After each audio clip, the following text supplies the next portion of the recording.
Hola, buenas tardes. Les voy a presentar el proyecto del semestre de la Ecología de Arrecifes Coralinos, respuesta fenotípica de caracteres modulares en trasplantes recíprocos de Pseudopterogoria bipinata,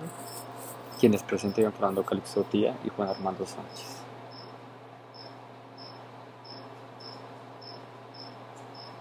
Bien, la plasticidad fenotípica, definida por Westerhart en el 2003 como la habilidad de un organismo para reaccionar a una condición ambiental con un cambio en la forma, estado, movimiento o tasa de actividad y que no es susceptible de ser heredada por la descendencia, ha sido un problema central en ecología evolutiva y en los últimos años se ha propuesto como un promotor para la especiación. Junto con su paralelo, la divergencia genética adaptativa en respuesta a ambientes ecológicamente contrastantes.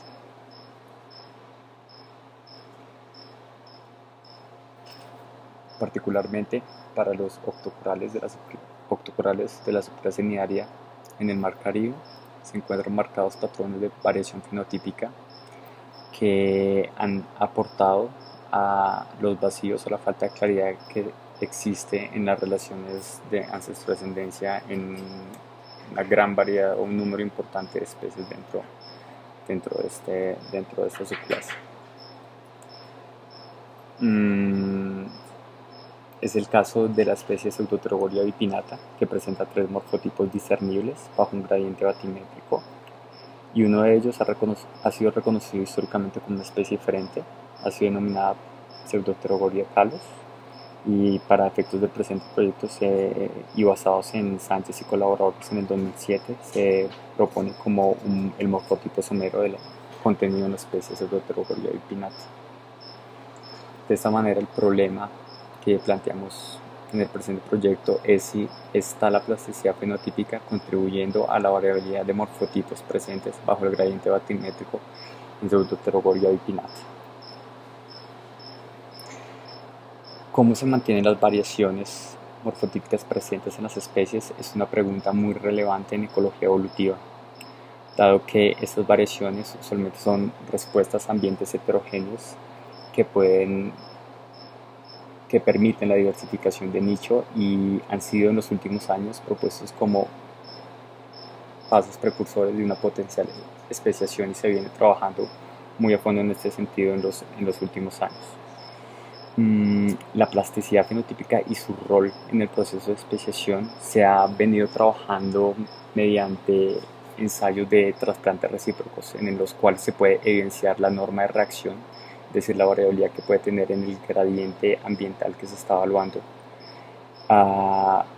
Es el carácter dado a estudiar y de esta manera podemos evaluar el potencial papel de la plasticidad en responder a la variabilidad de este rasgo estudiado. De esta manera, acá traigo un par de ejemplos bien característicos acerca de plasticidad fenotípica. En plantas se ha trabajado a fondo, es el grupo en el que más se ha trabajado por ser modelos de estudio en los cuales los trasplantes recíprocos se pueden realizar de una manera más efectiva o más fácil. Entonces, el modelo que todos conocemos, Arabidopsis thaliana, en el 1990 se evaluó el papel de la plasticidad fenotípica en una variación morfológica que se está evidenciando y se propuso que era la estimulación mecánica en los primeros estadios de desarrollo de la semilla, a partir de la semilla. Entonces, en un ensayo en el que generaron estimulación mecánica por 30 minutos,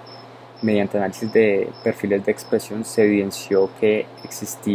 se aumentaban los niveles de ARN mensajero 100 veces más que en los controles.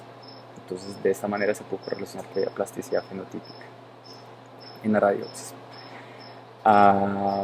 Otro caso que traigo a colación es el de salamandra. En el 2004, Whiter y colaboradores evaluaron el papel de la divergencia genética frente a la plasticidad fenotípica en 2 morfotipos de la especie salamandra en el noreste de Europa, evaluando la base genética para los morfotipos que que se criaban en estanques y otros que lo hacían en ríos, y por ende de ahí se evidenciaban diferentes patrones en caracteres morfotípicos, encontrando que finalmente que había un componente genético más que un grado de plasticidad fenotípica el que estaba aportando a las respuestas de estos caracteres al realizar ensayos de trasplantes recíprocos con estas salamandras entre estanques y ríos, y así evidenciaron que había un papel más preponderante de adaptación genética frente a plasticidad fenotípica, utilizando análisis filogeográficos y los trasplantes recíprocos, como ya decía. Otro ejemplo es el de Daphnia pulex. Ross y colaboradores en el 93 encontraron que existía plasticidad fenotípica inducida por predación, ya que se observaban dos tipos de morfotipos en esta especie, uno con la espina posterior más alargada que la otra, y se encontró al final que esta espina se daba como respuesta a la defensa, aunque tenía efectos negativos en otras situaciones.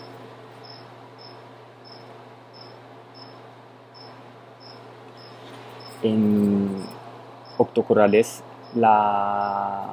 el nivel de profundidad al que se ha llegado en cuanto al rol de la plasticidad fenotípica en la variabilidad ha sido muy poco. Lo que se puede reportar, y traigo dos ejemplos acá, son no en octocorales sino en hexacorales, dos muy recientes, uno de O y Todd, en el que se evaluó el papel del gradiente batimétrico en la plasticidad en el coral Scleractinio gonostrea pectinata, y en el cual se pudo observar que luego de 163 días, evaluando cálices y septos, los cálices se hacían más profundos y los septos se hacían más cortos en ambientes someros, y esto al hacer trasplantes recíprocos, y esto se relaciona con protección a la luz y captura de la misma.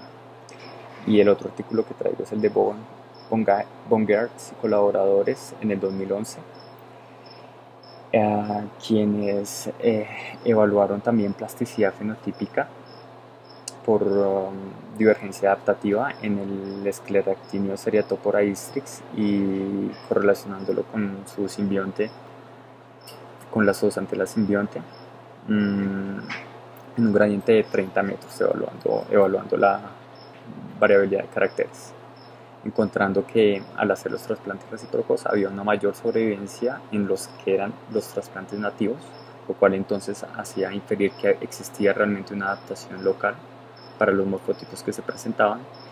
y se encontró un flujo génico reducido debido a selección divergente, muy posiblemente, señalan los autores. Finalmente, y como base del presente proyecto, traigo el trabajo de Sánchez y colaboradores en el 2007, en el que se trabajó con acople de módulos en Pseudopterogogia bipinata, encontrando que había adaptación a todos los ambientes bénticos marinos para caracteres modulares, y en el cual se propuso que la especie históricamente reconocida, una especie diferente de Pseudopterogogia calus, realmente era un morfotipo más, un morfotipo somero de Pseudopterogogia bipinata. De esta manera es que se presenta acá esta especie como el modelo para evaluar escenarios de especiación ecológica en el mar Caribe, en este caso por plasticidad fenotípica, frente a escenarios, o sea, los escenarios en el Caribe donde se ha visto que el gradiente puede jugar un rol muy importante en cuanto a presión selectiva para especiación. De esta manera, el objetivo general del presente proyecto fue evaluar la respuesta fenotípica de caracteres modulares en trasplantes recíprocos de los morfotipos existentes en Pseudopterogogia bipinata. Y como objetivos específicos tenemos: primero, estimar la tasa de crecimiento de los trasplantes recíprocos frente a los segmentos de colonia control que se dejaron. Segundo, estimar la correlación entre la variación en los rasgos modulares de los segmentos regenerados y el morfotipo de origen de las colonias. Y como tercero, evaluar la correlación entre la variación en los rasgos modulares de los segmentos regenerados y la profundidad de destino de las colonias. Entonces, para el establecimiento de los trasplantes recíprocos, como base de este ensayo, se tomó en cuenta, se partió de la característica que tienen estos tipos de octocorales, y es la dominancia apical, en el cual una vez se realiza un corte, se genera una rápida respuesta del coral, originando ramas secundarias. Entonces, los experimentos de trasplante se hicieron cerca a la estación Bocas del Toro del Instituto Smithsoniano de Investigaciones Tropicales, en el complejo de islas de Bocas del Toro, en la localidad de Coral Key. Los trasplantes se realizaron el 13 y el 14 de julio de 2011. Se utilizaron dos profundidades, una en un rango de 2 a 3 metros, denominada somero, y otra entre los 7 y 8,5 metros, que se tomó como profundo. Se utilizaron 18 colonias, es decir, 18 genotipos. Cada uno de estos genotipos se tomó se dejaron 2 segmentos de cada genotipo en cada uno de los 2 sitios a analizar, es decir, en total se utilizaron 4 segmentos por cada colonia. El 17 de octubre, 3 meses después del establecimiento de los trasplantes, se evaluó entonces, se tomaron los datos, registro digital del crecimiento de las colonias y el patrón. Entonces se toman como factores que pueden estar incidiendo en la tasa de crecimiento y en la distancia entre los nodos de las ramas nuevas originadas. Uno, el morfotipo de origen, y dos, la profundidad de destino. Entonces, para poder estimar la tasa de crecimiento, para poder medir la tasa de crecimiento y para poder medir la distancia en los internodos de ramas que hayan regenerado, se utilizó las fotografías tomadas utilizando el programa Adobe Photoshop para dejarlas en un mismo plano dimensional, y de esta manera poder estimar la precisión las distancias, y el programa ImageJ para finalizar con esta toma de datos y análisis. Entonces, para evaluar estos dos variables de salida, se realizará una ANOVA multifactorial. Como resultados esperados tenemos dos componentes. Uno, si existe realmente una adaptación local como respuesta de los morfotipos que se evidencian en esta especie. Entonces debemos encontrar luego las 13 semanas en los trasplantes recíprocos tasas de crecimiento más altas en aquellas colonias que se dejaron en el mismo sitio, es decir, en los trasplantes nativos. Y como segundo, si la plasticidad fenotípica está de alguna manera explicando los caracteres morfotípicos, debemos evidenciar variación fenotípica estadísticamente significativa para la longitud de los internodos, y esto tiene que estar correlacionado con la profundidad de destino y las tasas de crecimiento con el morfotipo de origen. Bueno, gracias.